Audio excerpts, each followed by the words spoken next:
केवल मोदी का नारा और कोई नारो नहीं। भारत माता की। छाया चित्र आप माननीय सतीश जी को भेंट कर स्वागत एवं अभिनंदन करें। नरेंद्र मोदी जिंदाबाद। नीचे करो माता, नीचे।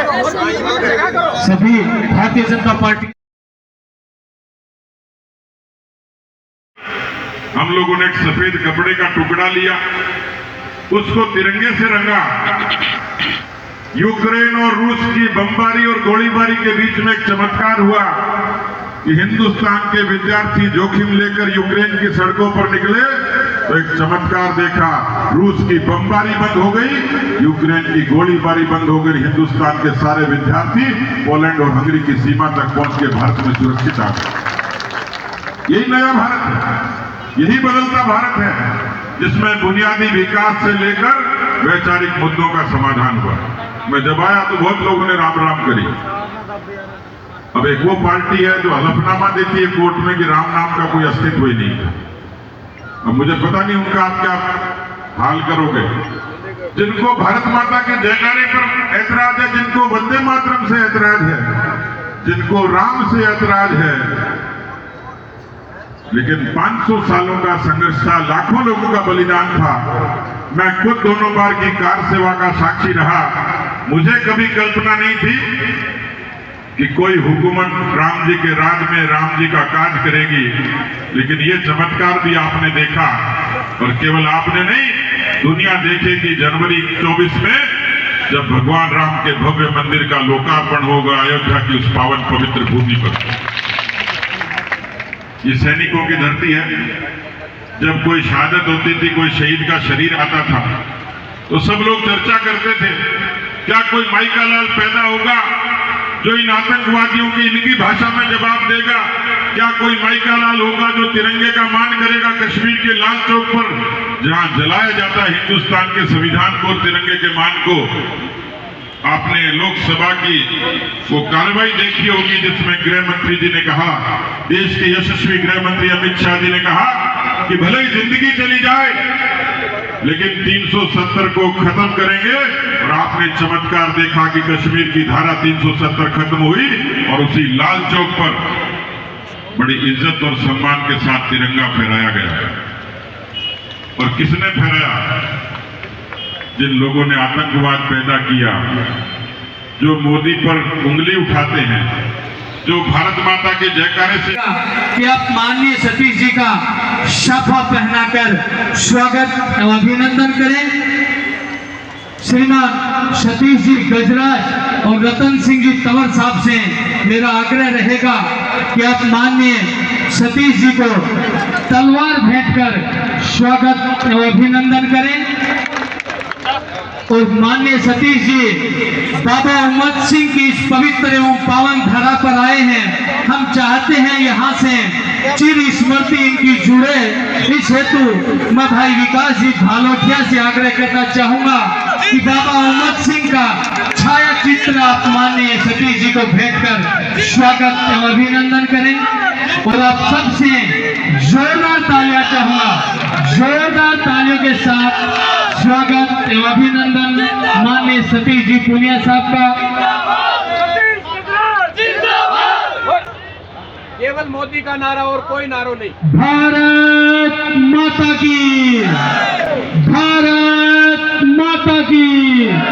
वंदे वंदे। अब मैं बिना किसी औपचारिकता के बड़ा ही वैसे समय माननीय सतीश जी का बहुत सारा कार्यक्रम आज के दिन का इनका है, तो मैं आप सबकी जोरदार तालियों के बीच किसान नेता के रूप में जिन्होंने अपनी अमिट पहचान बनाई, आदरणीय सतीश जी पूनिया साहब को आमंत्रित करना चाहता हूं कि वो आए और इस सभा को संबोधित करें। सतीश जी पूनिया साहब।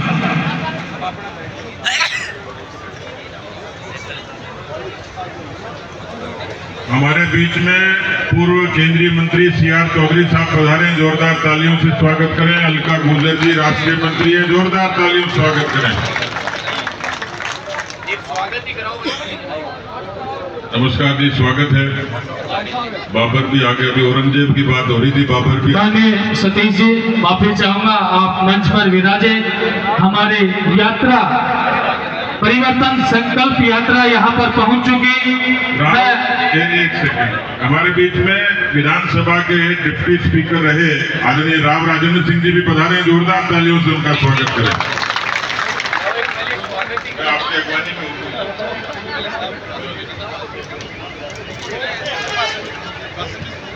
परिवर्तन संकल्प यात्रा बुहाना की इस पवित्र एवं पावन धरा पर पहुंच चुके।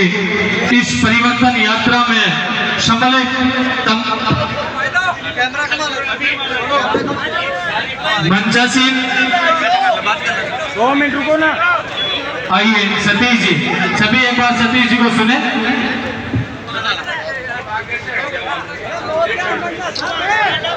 अब आता हूँ टिकट के मामले में घट रहा को नहीं, बाकी तो मंच को बैठो।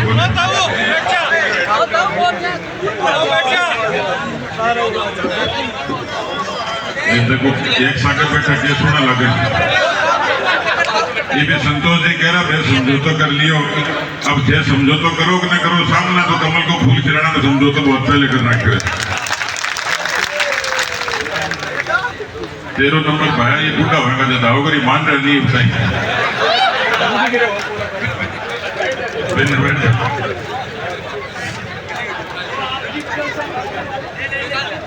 यो टिकट को काम भी 3 बड़न पर कोई है, कोई कुआरा ने मैं पूछो तो मैं घूंगरा बन जाए, बोले तेरा ब्याह करा जाएंगे, चाहे सामने जिक्र ही ना डालो तो सतीश गुजरात के जोर को सब लगा रखा है। बोलो भारत माता की, भारत माता की। भारतीय जनता पार्टी जिंदाबाद, बीजेपी जिंदाबाद, श्री नरेंद्र मोदी जिंदाबाद, श्री जेपी नड्डा जिंदाबाद, मंच पर बैठे सारे नेता जिंदाबाद। आज के इस परिवर्तन संकल्प यात्रा की किसानों और जवानों की, माताओं बहनों की विशाल जनसभा में हमारे बीच में उपस्थित भारतीय जनता पार्टी के जिलाध्यक्ष भाई पवन जी, हम सब के आदरणीय साहब, राव राजेंद्र सिंह जी, आदरणीय अलका जी, और हम सब के बीच में पड़ोसी भी हैं, मेहमान भी हैं, ऐसे जिनका भाषण अभी आपने सुना, ऐसे हमारे पंडित रामविलास जी, भाई श्रवण जी, जिला प्रमुख जी, प्रधान जी नीता जी, बाबर जी, सूरजगढ़ की चेयरमैन साहब, गजराज जी, विकास जी, सुभाष जी, संतोष जी एंड कंपनी। एक बार जोरदार ताली सबके लिए बजा दो, थोड़ी और जोरदार बजाओ, देखें करंट पैदा करो। उपस्थित सभी सम्मानित बुजुर्गों, किसान सरदारों, नौजवान भाइयों और माताओं बहनों, मैं अभी पंडित जी को सुन रहा था, रामविलास जी को। अरे भाई सुनो भाई, आपस में क्या कर रहे हो भाई, ऐसा तो हमारी पार्टी में नहीं होता।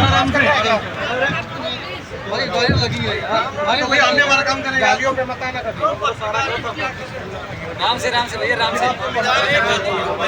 देखो समस्या समझ गई है, घर की समस्या हम गैस छुटा के मीटिंग में, और मीटिंग में भी वही लपड़ो। तो मैं निवेदन कर रहा था कि हमारे पंडित रामविलास जी पड़ोसी भी हैं, रिश्तेदार भी हैं, हमारे बड़े नेता हैं, मार्गदर्शक हैं, और इनका पगफेरा बड़ा जोरदार होता है। मतलब कई कुंवारे राजी हो रहे हैं। लेकिन मैं उल्टी बात कह रहा था, मैं पंडित जी के चुनाव में चला गया एक बार, हर बार ही जाता हूँ, तो मैं गया, पंडित जी भाषण दे रहे थे, मेरे को देखते पंडित जी की बात से जल्दी बड़े राजी हुए। बोले भाई मौज होगी, मौज होगी, तो मैं समझा नहीं क्या होगी। बोले भाई राजस्थान से पूनिया जी आ गए, तुम जितने यहाँ कुंवारे बैठे हो सबका कांटा निकाल देंगे, चिंता मत करो, मैंने बात कर ली इनसे। अब हरियाणा में कुंवारों का ही मुद्दा है, लेकिन अभी जैसे कह रहे थे पंडित जी, अपने तो हर तरीके का रिश्ता है। दोनों तरफ से ही है। तो पंडित रामविलास जी के लिए भी एक बार जोरदार ताली बजा दो, क्योंकि जो मैंने पगफेरे की बात कही है वो पगफेरा इतना जोरदार है कि मैं 18 में जब चुनाव लड़ रहा था और मुझे पता लगा कि पंडित जी जयपुर आए, मैं अचानक पार्टी के प्रचार में मैंने आपसे निवेदन किया, आदमी की ऊंचाई देखिएगा, बड़प्पन भी देखिएगा और भारतीय जनता पार्टी के संस्कार भी देखिए।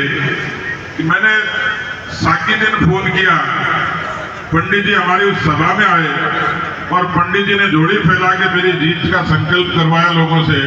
और आपको ताज्जुब होगा कि बिल्कुल प्रतिकूल परिस्थितियों में भी मैं 13,500 वोटों से चुनाव जीता। तो पंडित जी का आपका आज का आगमन भी इस परिवर्तन संकल्प यात्रा में ये पूरा संदेश है कि सूरजगढ़ से लेकर सागवाड़ा तक पूरे राजस्थान में भारतीय जनता पार्टी का कमल का फूल बड़े इज्जत और स्वाभिमान के साथ खिलने वाला है। किसान सरदारों, कार्यकर्ता भाइयों बहनों, अभी काफी बातें सुभाष जी ने, संतोष जी ने, बाकी मेरे से पहले के वक्ताओं ने कही। इस परिवर्तन संकल्प यात्रा की जरूरत क्यों पड़ी और किस तरीके से राजस्थान में सत्ता के बदलाव की जरूरत है। यूं तो राजस्थान की जनता सत्ता बदलती है, वो कई बार उसमें राजनीति के पंडित भी कितने गणित लगा लें, लेकिन जनता तय कर लेती है। खेत में बैठा हुआ किसान तय करता है, दुकान पर बैठा हुआ व्यापारी तय कर लेता है, और स्कूल और कॉलेज का बैठा नौजवान तय कर लेता है कि इस बार राज बदलना है। तो राज के बदलने की बारी तो है ही। अशोक गहलोत जी कहते हैं कि हम रिपीट करेंगे, लेकिन हमने कहा कि जो कुकर्म किए उसके आधार पर रिपीट तो छोड़ो, इस बार कांग्रेस पार्टी सूरजगढ़ से लेकर सागवाड़ा तक पूरे राजस्थान में परमानेंटली डिलीट हो जाएगी राजस्थान के राजनीतिक नक्शे से, क्योंकि जिस तरीके से जो आचरण आप लोगों ने किया। मित्रों, 2 सरकारें हैं, मैं अभी रास्ते में देख रहा था। देश के प्रधानमंत्री नरेंद्र मोदी जी का जन्मदिन था 17 तारीख को। अब 17 तारीख को देश के प्रधानमंत्री का जन्मदिन और जश्न नहीं हो, लेकिन मैंने पहला ऐसा प्रधानमंत्री देखा जो कहता है मेरे जन्मदिन पे केक नहीं कटेगा, मेरे जन्म पे फिजूल खर्ची नहीं होगी, मेरे जन्म पे मेरे जन्मदिन को सार्थक करना है तो किसी गरीब के आंसू पहुंचकर करो। मैं 17 तारीख को प्रधानमंत्री का भाषण देख रहा था। अपने जन्मदिन पे देश का प्रधानमंत्री किसी गरीब जांगिड़ की, सुथार की, बढ़ई की, लुहार की, सुनार की सोचे, तो उन्होंने अपने 17 तारीख को अपने जन्मदिन पे देश के ऐसे हाथ के हुनर के जो कारीगर हैं उनके लिए विश्वकर्मा योजना लॉन्च की है, जिसमें 5 लाख तक का 5% ब्याज पर कर्जा मिलेगा और उसको उस हुनर के लिए टूल किट भी दिए जाएंगे, प्रशिक्षण दिया जाएगा। 18 किस्म के ऐसे हुनर हैं जिन पर भारत की सरकार सीधे मदद करेगी, क्योंकि राजस्थान की सरकार पर तो भरोसा नहीं है। मैंने इस देश के प्रधानमंत्री को अभिनंदन किया कि किस तरीके से गरीबों के आंसू पहुंचने का, उनको हाथ पे खड़ा करने का काम देश का प्रधानमंत्री करता है। यहाँ जितने लोग बैठे हैं उन्होंने कई सरकारें देखी है, हिंदुस्तान में भी बड़ी संख्या में किसान बैठे हैं। देश में और प्रदेश में कांग्रेस पार्टी हमेशा से कहती आई है कि हम किसानों की हितैषी हैं, मजदूरों की हितैषी हैं, गरीबों के बदलाव की बात करते हैं। लेकिन इतिहास साक्षी है, क्योंकि ये धरती अन्नपूर्णा बनती है किसान के पसीने से। इसी किसान के घर में पैदा हुआ नौजवान जब सूरजगढ़ की धरती का कोई लाल सीमा पर रक्षा करने के लिए खड़ा होता है और खून जब गिरता है तो ये धरती की आन बान शान की रक्षा होती है, भारत मां की रक्षा होती है। इस तरीके के जांबाजों की धरती मुझे अच्छे तरीके से याद है। किसान और जवान का नारा लाल बहादुर शास्त्री जी ने लगाया, लेकिन वो असमय भगवान को प्यारे हो गए। उसके बाद किसी ने जवान और किसान की सुध ली, तो उसका नाम अटल बिहारी वाजपेयी था, जिन्होंने इस देश के किसानों को किसान क्रेडिट कार्ड, फसल बीमा योजना, प्रधानमंत्री ग्राम सड़क योजना और तो और कारगिल के शहीदों को जिस तरीके से संबल देने का काम किया, वो इतिहास में मिसाल हो गया। आज वो सारी वीरांगनाएं अपने पैरों पर खड़े होकर अपने परिवार का पोषण करती हैं। जब लोग ये कहते थे कि भारत कमजोर हो गया, वो दौर था मंदी का, वो दौर था कमजोरी का। जब लोगों ने ये कहा कि भारत कमजोर हो गया, तो वाजपेयी जी ने एक ऐसा कारनामा किया जिसका जिक्र कल प्रधानमंत्री जी कर रहे थे। वाजपेयी जी ने कहा कि यूरोप कितने प्रतिबंध लगा ले, अमेरिका कितनी आंख दिखा ले, लेकिन भारत को परमाणु शक्ति संपन्न बनाकर छोड़ूंगा और इसी राजस्थान की पोखरण की धरती पर परमाणु का विस्फोट करके हिंदुस्तान को ताकतवर बनाने का काम किया। ये बदलाव की शुरुआत थी, लेकिन देश में कई बार समय ऐसा आता है, जैसे मुगलों का राज आया, अंग्रेजों का राज आया, गोरे अंग्रेज तो चले गए, लेकिन कांग्रेस रूपी काले अंग्रेज हिंदुस्तान पर राज करते रहे, हुकूमत करते रहे। 55 वर्षों तक राज करने का मौका मिला। कोई उनसे पूछे कि 55 वर्षों तक राज करने के बाद भी किसानों की कौन सी ऐसी योजना थी जिससे किसानों का जीवन बदला? देश के नौजवानों के लिए ऐसी कौन सी योजना थी जिससे नौजवानों को ताकत मिली, दलितों, वंचितों और महिलाओं को ताकत मिली? मैं देश के यशस्वी प्रधानमंत्री नरेंद्र मोदी जी का धन्यवाद करूंगा। एक ऐसी योजना जिससे किसी गरीब किसान के आंसू पहुंचे जाते हैं। प्रधानमंत्री किसान सम्मान निधि केवल देश की नहीं, दुनिया की डायरेक्ट बेनिफिट ट्रांसफर स्कीम है। देश का प्रधानमंत्री सीधे पैसे भेजता है और किसान के खाते में 6,000 रुपए जमा होते हैं, अपनी छोटी जरूरतों को पूरी करता है। इस देश में यदि मैं पूछूं आपसे तो आप सवाल नहीं का जवाब नहीं दे पाओगे। 107 करोड़ खाते हैं लोगों के, और इसी देश में 47 करोड़ के लगभग 50 करोड़ के लगभग ऐसे लोग थे जिनका बैंक का खाता नहीं था। अब कोई खाता पीता आदमी तो कहता है जी बैंक के खाते की जरूरत क्या, कौन सा मुश्किल काम है।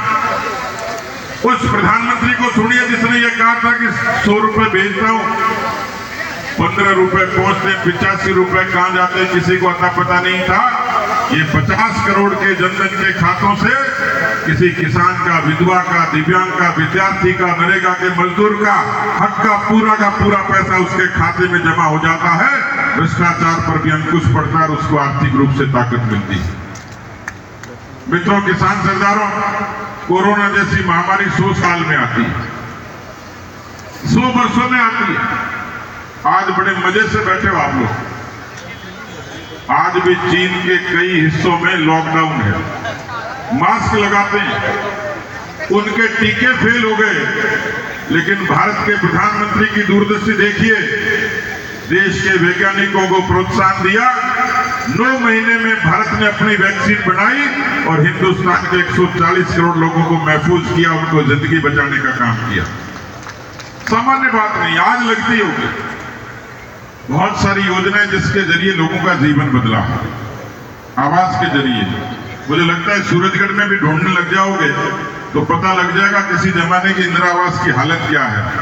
लेकिन आज सुभाष पूनिया जी बता देंगे कि मेरे क्षेत्र के ये 500 इंदिरा आवास प्रधानमंत्री आवास योजना के जरिए उन गरीबों के सर को छत नसीब हुई। ये अभिनव चमत्कार हुआ तो प्रधानमंत्री मोदी के प्रयासों से ही हुआ है। और इसलिए किसान भाइयों, ये नया भारत है जिसका जिक्र अभी आदरणीय पंडित रामविलास जी कर रहे थे। मैं भी उस किस्से का साक्षी हूं, लेकिन मुझे सबसे ज्यादा खुशी तब हुई, चांद को बड़ी दूर से हसरत से देखते थे और छोटे बच्चों को कविता सुनाई जाती थी कि चंदा मामा दूर के। लोगों को भरोसा नहीं था कि हिंदुस्तान ये चमत्कार भी कर लेगा, लेकिन आपको पता लगेगा कि हिंदुस्तान दुनिया का अंतरिक्ष विज्ञान का बादशाह बन गया। 100 से ज्यादा अंतरिक्ष की छलांग लगाने वाला कोई देश है तो हिंदुस्तान है। और आपका भी सीना गर्व से चौड़ा हो गया होगा। मैं देख रहा था कि अभी भी कई घरों पर तिरंगे थे, कई गाड़ियों पर तिरंगे थे, लेकिन मित्रों, चांद पर तिरंगा तो मोदी के राज में ही पहली बार 23 अगस्त को देखा, जब भारत की आन बान शान का तिरंगा चांद पर भी फहरा रहा। मेरे क्षेत्र के बच्चे थे, यूक्रेन में मेडिकल की पढ़ाई करते थे, उनके माँ बाप आए, हमारे बच्चों को वापस लाओ। ये भी दुनिया में कोई चमत्कार से कम नहीं। हिंदुस्तान के 25,000 लोग युद्ध की विभीषिका में फंस गए। चिंता होती थी। देश के प्रधानमंत्री ने हवाई जहाज भेज दिए, अपने मंत्री उन पड़ोसी देशों तक भेज दिए, पर जो लोग फंसे हुए थे उनको अपने जोखिम पर आना था। मैं जब मेरे क्षेत्र का मेडिकल का विद्यार्थी वापस आया तो मैंने पूछा, यार तुम हंगरी और पोलैंड की सीमा तक कैसे पहुंचे? उन्होंने कहा, जी हमने तो भाषणों में सुना था कि मोदी जी ने दुनिया में देश का नाम कर दिया और भारत के नाम से चवन्नी चलती है। तो उन्होंने कहा कि जिंदगी तो जानी, हम बंकर में छुपे हुए थे अंडरग्राउंड में। आज वो भारतीय जनता पार्टी की सदस्यता ग्रहण कर रहे हैं। तालियों से स्वागत। भाई उदय गांधी का अध्यक्ष जी, उदय गांधी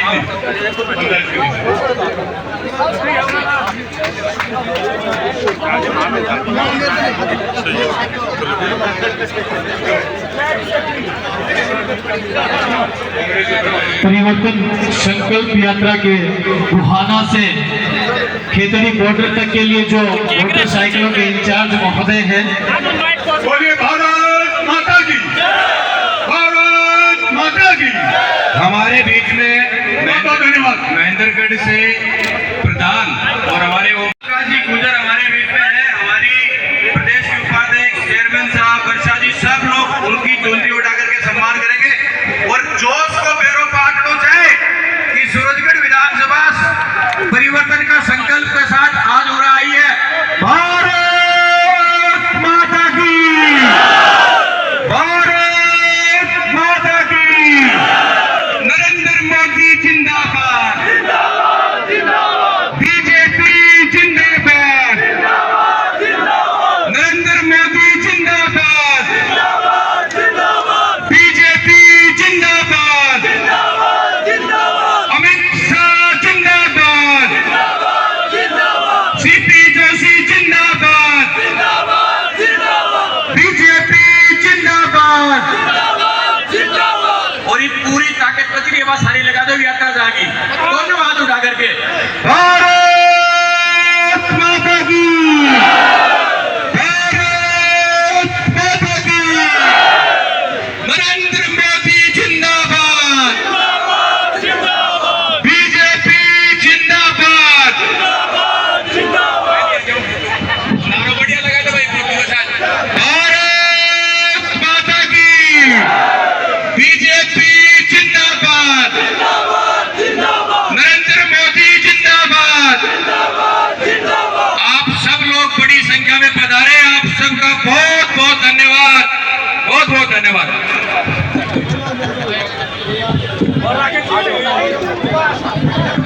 विक्रम जी पूर्व प्रधान पंचायत समिति,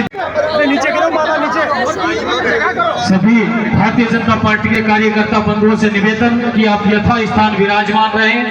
कार्यक्रम अभी और चलेगा। आदरणीय राव राजेंद्र सिंह जी और अलका जी गुजर का शानदार उद्बोधन आप लोगों के बीच होगा।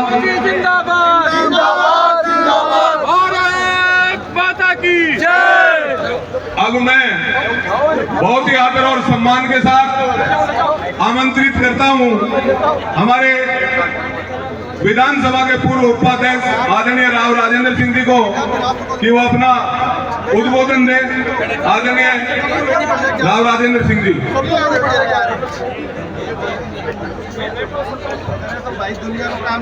ये आप अपने स्थान पर बैठे हैं, कृपया देखिए हमारे अतिथि आए हैं। ये हम जो प्रदर्शन कर रहे हैं इससे ठीक मैसेज नहीं जाता। हमारे अतिथि आए हैं, अतिथि देवो भव की परंपरा हमारी है, आपको सम्मान करना चाहिए। आपसे इसलिए 10 मिनट का समय जयपुर तक और जयपुर से पूरे राजस्थान तक ले जाकर उस परिवर्तन को सुनिश्चित करेंगे। मेरी यही आपसे आशा है, यही आपसे निवेदन है। आपने धैर्य से मेरी बात सुनी, उसके लिए बहुत बहुत धन्यवाद। जय हिंद, जय भारत, जय गोपीनाथ जी। बहुत बहुत धन्यवाद आदरणीय राव राजेंद्र सिंह जी। निश्चित रूप से ये सूरजगढ़ की जनता, ये बुहाना की जनता परिवर्तन के संकल्प को लेकर आज यहाँ से जाने वाली है और 2023 के चुनाव में निश्चित रूप से 2018 की भांति आज कमल खिलेगा। मैं बहुत ही आदर और सत्कार के साथ आमंत्रित करता हूँ मेरी बड़ी बहन आदरणीय अलका जी गुजर, राष्ट्रीय मंत्री भारतीय जनता पार्टी, कि वो पधारे और अपना उद्बोधन दें। 12